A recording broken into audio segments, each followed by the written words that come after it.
Your podcast is a powerful tool that serves your audience and your business. But how do you manage it all, bring in new listeners, and convert those listeners into customers? That's what this show is all about. Welcome to Podcasting for Educators. I'm Sarah Whitaker, classroom teacher turned podcast manager, and I'm here to help you get the most out of your show, all while making an impact on other educators. Hey there, welcome back to another episode of Podcasting for Educators. I hope that you are having a great day so far. I just got back from having lunch with my daughter, Adeline. She started kindergarten this year, and it's so fun to go in and have lunch with her. She's obviously still at that very sweet age where she loves having me come in and gives me big hugs and kisses when I'm there. And I know that stage will not last forever. So I'm enjoying it while I can, and I will continue to bring her Happy Meals from Old McDonald's, is what she calls it, instead of McDonald's, as long as she keeps asking me to. But we are not talking about Happy Meals today. We are going to be having a little talk about podcast downloads. Last week, I had an episode with Sarah Marie, and we went through kind of every step of her podcast growth over the last 100 episodes of her show, the Stellar Teacher Podcast. And at the time of recording that episode, she had recently hit 100,000 downloads. And so in that episode, we really just wanted to show you the time that it took her to get there, because that didn't happen overnight. So if you haven't listened to that episode, go check it out. It's a really good one. Lots of good, behind the scenes information.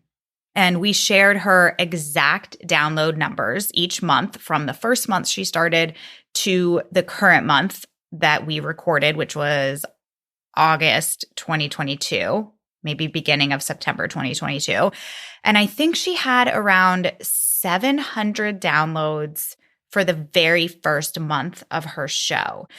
And maybe you're listening to that and that number might seem low, and maybe you're listening and that number might sound really high because maybe you have a lot less downloads than that per month.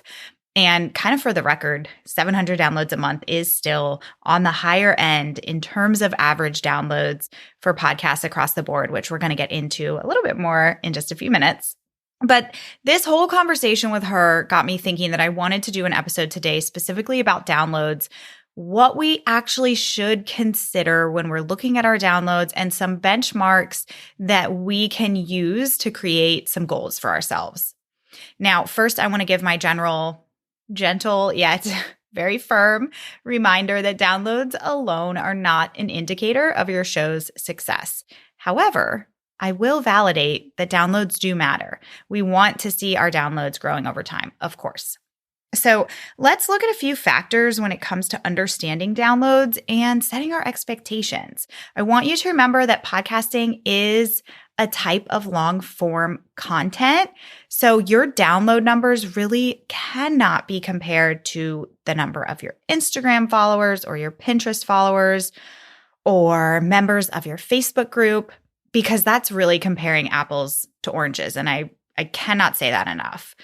The latter examples that I just gave there are things that we do with the click of a button. We follow accounts, we like a picture, we click, or I should say we like a reel, since there are less and less pictures on Instagram these days.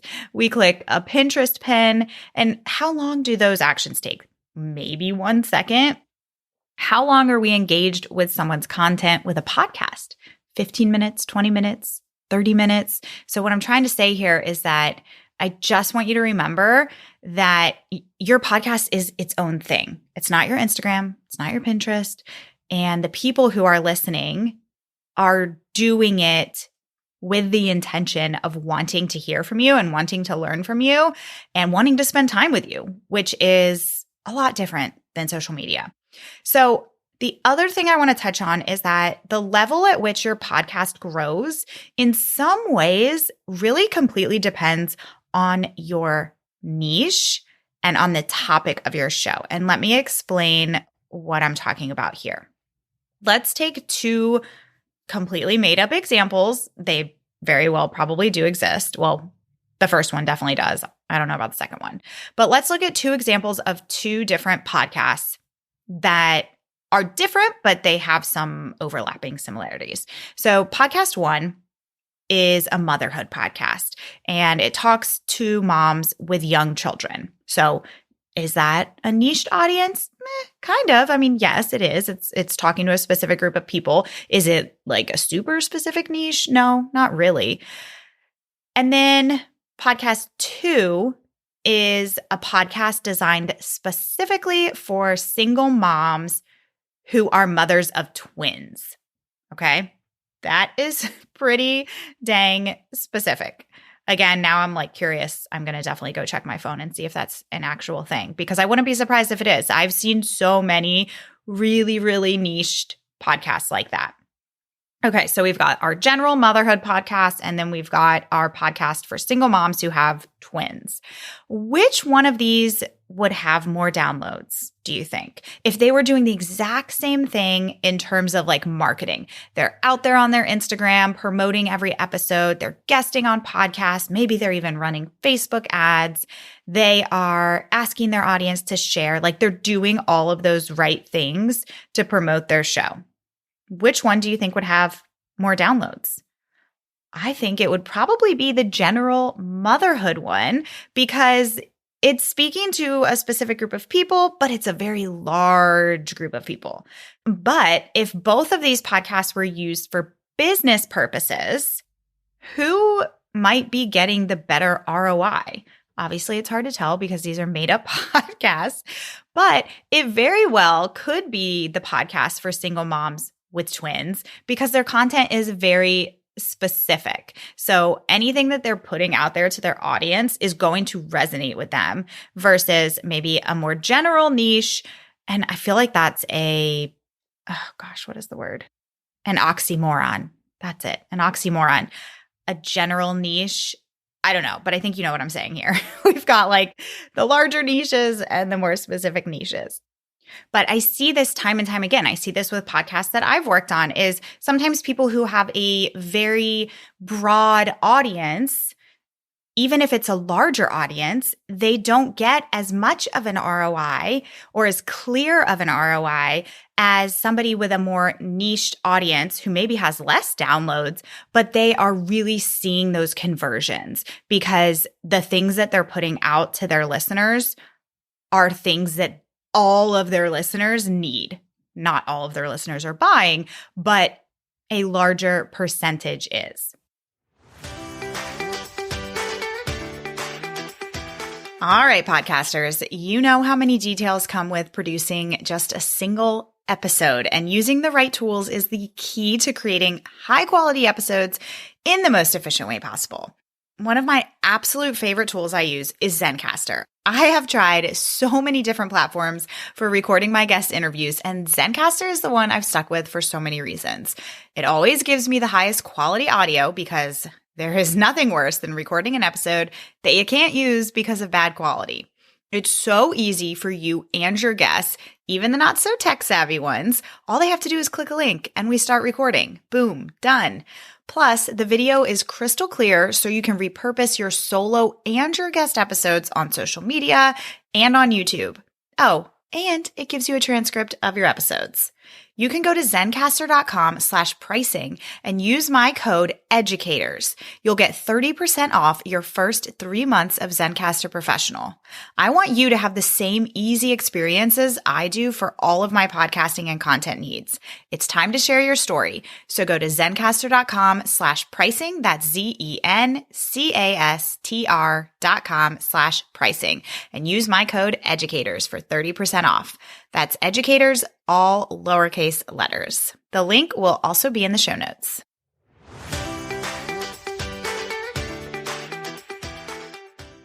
Now, the show topic or niche aside, there's also the matter of like what the podcast host was actually working with when they started. I do have a motherhood podcast that I work with who gets over 50,000 downloads a month. But she also started with like 300,000 Instagram followers, engaged Instagram followers at that. She's one of like the people who did blogging, like before blogging was hardly a thing. And so she had this huge audience. Now, when I started my podcast, I had just started a brand new Instagram, and there's no way in the world that my podcast will ever have the number of downloads that that client I just mentioned has. There's just no way. And that's fine because the two have absolutely nothing to do with each other. So what I'm trying to say here is that it's the size of the potential audience for your niche. A podcast for lower elementary, like K through 3 teachers, has a larger potential audience than a podcast specifically for first grade teachers. So this is why it's just so important to be sure that your offers and your lead magnets that you're promoting on your show align with who your audience is. And if you have a specific audience and your offers are specifically for that targeted group of people, then that's what you want. And that's why niche shows often see a better ROI. Okay. So a lot of you are probably like, all right, Sarah, I get it. I need a niche show. Don't compare my downloads to anyone else's but my own, but give me some numbers here. And I will do that. My favorite place to look for average download numbers is the data that Buzzsprout puts out. And I will link this in my show notes. I like this because they update it often and it's just very easy to quickly look at. At the time of this recording, here is the current rundown. So these numbers I'm about to give you are average download numbers per episode within 7 days of it being released. Okay, so you put your episode out, and then this is how many downloads it's going to get within 7 days. And these numbers might blow your mind. The top 50% of podcasts have 29 downloads per episode within 7 days. 29. The top 25% have 99 downloads within 7 days. The top 10% of podcasts have 373 downloads after 7 days. Okay, so that was a bit of a jump from 99 downloads to 373. The top 5% of podcasts have 910 downloads per episode after 7 days. And the top 1% of podcasts have 4,682 downloads after 7 days of being released. Okay, so very wide range of numbers. So if you are getting 100 downloads for your episode after 7 days, these numbers are showing you that that is well above average, which is pretty awesome. Okay, so having these numbers in mind, I want to give you just a few download benchmarks that you could use for goal setting. Okay, so goal number 1. So this is like the first thing that you're aiming for if you're early on in your podcast, or hey, even if you've had your podcast for a while, but you're not seeing much growth. I want your first goal to try and get 50 downloads per episode after 7 days. If you are accomplishing 50 downloads per episode, then judging by these numbers that I just read to you, that puts you in the top 50% of podcasts. Goal number 2 is to get 100 downloads after 7 days. If you do that, now you're in the top 25% of podcasts. Okay, so we're aiming for 50 downloads, then going up to 100 downloads. Now, this next one's a bit of a jump. Goal number 3 is to get 500 downloads per episode after 7 days. This will land you in the top 10% of podcasts based on those numbers I read off to you. And yes, I realize that is a big jump from 100 downloads to 500 downloads. But the reason that I do this is because this is where I kind of tend to see numbers stay a little bit stagnant, is around like the 100, 200 download per episode mark. So if we can get over that hump, then that's where I tend to see a lot of people reach a lot of growth and shoot up to that $500 download mark.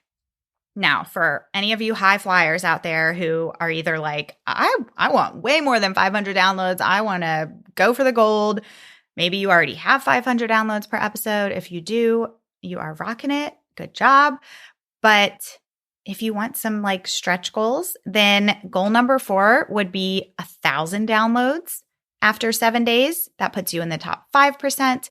And then goal number 5 would be 5,000 downloads per episode after 7 days. And then, my friend, you would be in the top 1% of podcasts, and you better tell me if you hit that goal, because that would be incredible. Now, just being realistic here, there's a really good chance that most of us might not ever see goal 4 and 5. And I'm not saying that to say, like, don't shoot for that goal. Absolutely, you should. It's totally possible. I've seen it done many times, but I don't want you to beat yourself up if you're not getting 1,000, gosh, I keep wanting to say dollars, 1,000 downloads within a week of releasing an episode. I just want you to understand that that is like way, way above average, and very few podcasts reach that. But really, these benchmarks, they really depend on your numbers. Where did you start your first few months of starting your show? Where are you now? What's a realistic 6-month goal? What's a realistic 1-year goal? Look at your numbers and decide what makes sense for your show and for your audience. Now, if you have not already listened to my episode all about it, like goes into a deeper dive on stats. That's episode 15. It's called Which Podcast Metrics Should I Be Tracking? And that really just breaks down like the specific things to look at with your download numbers. And then I also have episode 17, which is suggestions for setting data-driven podcast goals. That's another great one, kind of along this same topic. And then more recently, episode 65, I did an episode on why your listeners might not be converting, because conversions really are way more important than downloads are. So just keep that in mind. Check that episode out if you haven't already. I hope that this gives you a little bit of insight as to what's considered quote unquote average with your podcast downloads, and maybe can help you set some goals for yourself, because we do want to see that growth. But remember to think about your potential audience and your numbers when you're setting those goals. And of course, the conversions that you're getting from your show. All right, my friends, that is all for today. I will be back with a new episode next week. Thanks so much for listening to today's episode. To keep this conversation going, connect with me on Instagram at Podcasting for Educators. I'm always looking for an excuse to talk about podcasting. If you're looking for support in launching, managing, or growing your podcast, check out my online course, the Podcasting for Educators Prep School, at podcastingforeducators.com/prep school. I'll see you here next time.